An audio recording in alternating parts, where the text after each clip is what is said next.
मैना के बच्चा चिलुड़िया रे दुगो जामुन गिरा। मैना के बच्चा चिलुड़िया रे दुगो जामुन गिरा। लाली गिरे बे तमारा बौरे दुगो कारी गिरा। लाली गिरे बे तमारा बौरे दुगो कारी गिरा। मैना के बच्चा चिलुड़िया रे दुगो जामुन गिरा।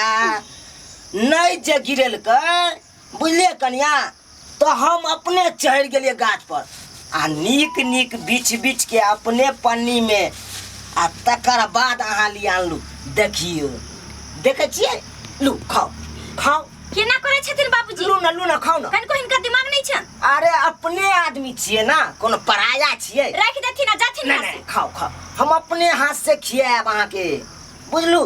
किया कि हमरा बेटा कह के गेल है कौन बाबू हमरा कन्या के कोनो चीज के तकलीफ नहीं होई। बेटा कह के गेलन के जामुन मुका खियाबे लेल नै आ कोनो चीज ले जाए मुका खिलाओ से कह के गेलन बेटा हिनकर। देखियो कन्या अहाँ बुरा न मानू। बुरा केना नहीं मानबै? के लगथिन हमर ससुर छथिन ना, अब केना बैठ गेलखिन सामने सामने? अरे आहे के सुख दुआरे हम आने छी कुछो चीज किते छिछा पे अहाँ के कोनो चीज के दिक्कत नहीं काटू, दुख नहीं काटू। कहै छै मर्दवा की आबला त एबो नहीं करै छै। लू ना कन्या लू। हम नहीं खबर जाबुन, हमरा नहीं निक लागैया। आलू ना हम नहीं खाइ छन जाबुन, कह देलिए नहीं हिनका आ जाथिन घर में से।